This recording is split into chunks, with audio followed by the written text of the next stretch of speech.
So, people often think that rumination is driven by some terrible event that had negative consequences and could have negative consequences in the future. And then, once people begin on the healing journey to get over the very painful state of rumination, they then begin to identify the problem as the rumination itself, the habitual patterns that have developed anxiously in the brain to go over and over situations. And while this is a very useful step on the healing journey from rumination, it's missing a super critical piece. So, research has shown that the main thing that drives the rumination and maintains it is actually the judgments we have about the emotions we're feeling and or the emotions we anticipate if things continue down a particular path. So I want to explain that a lot more clearly. And as usual, I'm going to give you some very practical tools so you can implement this concept in your life. Because I do think that by understanding this, you will make enormous progress towards having a more peaceful brain. So, almost whenever we have an emotion about anything, we also have a judgment about that emotion, almost at the same time. So, researchers call this a secondary appraisal. So, an event happens, you have an emotional response, could be a positive emotion, positive to you, or a negative anger, grief, sadness, confusion. That's your primary appraisal. Your primary appraisal of the situation is that initial emotion. And then your secondary appraisal is your judgment of that emotion. So, whether you like it, you don't like it. But even more importantly, it's the judgments about whether you should be having that emotion or whether you can handle that emotion that are the negative secondary appraisals that drive rumination. This negative secondary appraisal, I know it's a mouthful, but this is what it sounds like. I can't handle this emotion. I'll never get over it. I'm overwhelmed. I can't cope. I won't be able to cope with this emotion, and I won't be able to cope with whatever might come out of this situation with more of these emotions. And or it could be I should not be having this emotion. I shouldn't be so upset. I shouldn't feel angry. That's a bad thing. Those judgments are actually what's maintaining the rumination. So these negative beliefs about emotion generally fall into one of three categories. One category is that the emotions are overwhelming or uncontrollable. The second category is that the emotion is shameful. And the third category is that the emotion is damaging, that it could ruin you. So I'll come back to those three different types, but let's just talk about this loop. So difficult situation happens, and it may also be tied to something in the future that could happen. And both of those things, the situation that happened and the projection into the future, bring up really negative emotion. And the rumination begins to kick in to go over and over and over what happened, what should have been done differently. Why did I do that? Why did they do that?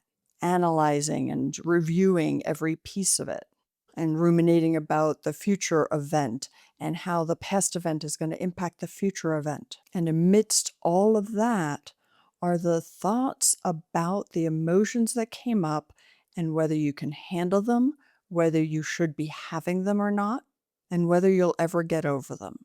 And those judgments intensify the distress you're feeling. They fuel that desperate rumination, which is trying to solve the problem. They activate your ancient brain and your amygdala, your fight, flight, freeze, and anxiety symptoms because you're so desperately trying to avoid feeling the feelings that those things bring up. So it's actually the fear of emotion that is driving the rumination, not the event. Okay, so how do you incorporate this into your recovery process? So, tool number one is to name what is happening. Now, this has a couple of steps. The first step is that when you are ruminating, identify the thought pattern as rumination. So your thoughts are going over and over a situation from the past or the future. Once your observer brain can kick in, that's the part of our brain that looks at our thoughts, is not like consumed by them. It's looking at the thoughts. Once that observer brain says, this is rumination, label your thought process as rumination. This is rumination. It is not helpful. And I do have a couple of videos that point to this and go into a little more detail. I'll link them at the end. But here we're adding a step number 2, which is to name the feelings you're having right now. So you might be feeling anxiety. You might be feeling regret about what happened in the past. You might be feeling dread, fear, shame. What feelings are coming up for you related to the event that you're ruminating about?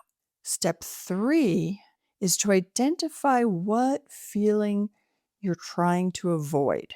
So your brain is ruminating, it's going over and over a problem, but the main goal of that rumination is to try to make sure that you don't feel that feeling. It's actually not so much focused, or the rumination is not driven by a desire to solve whatever problem came up. The rumination wants to solve the situation so you never have to feel that emotion that you so dislike feeling. Now, that emotion might be one of the ones I already named. It might be the same as the one in Tool 2, or it might be a different emotion. Name it, label it. I'm trying to avoid feeling shame. I'm trying to avoid feeling worthless. I'm trying to really not feel angry because I don't think I should, which then leads us into step number 4, which is, what beliefs do you have about the emotions you're trying to avoid? And I think it could be really useful if you write this down. You write all 4 of those steps down. If you're not in a place, you can take the time to write it down. Just say it out loud, acknowledge it. Simply naming our emotions helps to create a little bit of perspective and distance. Tool number 2 is to take those beliefs that you're having about these emotions and separate from them a little bit by phrasing them differently. Instead of, I can't cope with the anger I'm feeling, I shouldn't be having it, you can say, I'm having the thought that I can't cope with the feeling of anger and I shouldn't be having it. I'm having the thought I shouldn't be having it, which is actually accurate, because whether you should or shouldn't be having it, that is debatable, but you're having the thought that you shouldn't be having it. So diffusion is actually a really powerful tool that goes with that observer brain and helps us get out of this cycle of completely believing all of our thoughts and holding so tightly to beliefs that could actually be damaging for us. So turn the language into, I'm having the thought that I can't cope with this grief. I'm having the thought that I'm way too overwhelmed by this emotion and I won't be able to handle it. So that tool will just call diffusion, make it maybe easier for you to remember. So tool number 2, diffusing the thoughts about the emotions. Tool number 3, and this one will definitely take practice, is to treat emotions as information, not threats. Emotions give us a huge amount of information about what we like, what we don't like, the world around us.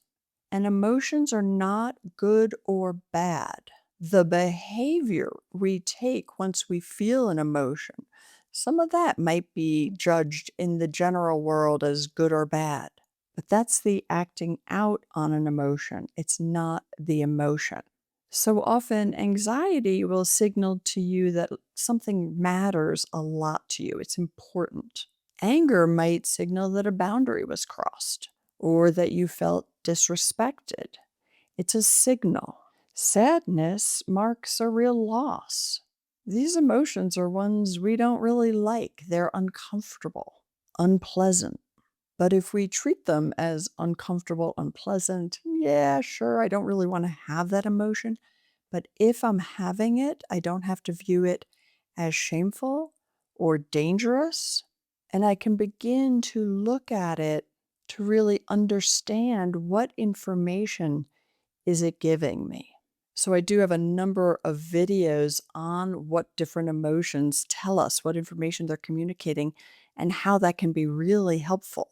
And this is often referred to as emotional intelligence, kind of understanding what these emotions mean and then making thoughtful, reasonable responses to them so that we end up responding to a situation instead of reacting. So, beginning to view emotions as information and beginning to question some of the beliefs that you have about them. And often these beliefs develop very young, they develop when we're kids, often from dysfunctional situations that we might be in, and they're tied to our negative core beliefs.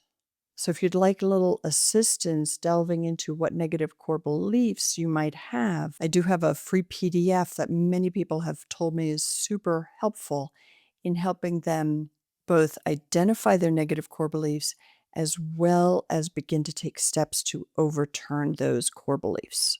So, I'll show a picture of it here, QR code, and the link will be in the description. It's free. You might find it really useful. So, to summarize, the rumination loop is driven by the feelings that come up for you around the event, as well as the beliefs you have about those emotions. So, to help cut your rumination, you don't need to change the emotions that come up from the event. What's needed is to accept the emotions, not fear them, not push them away.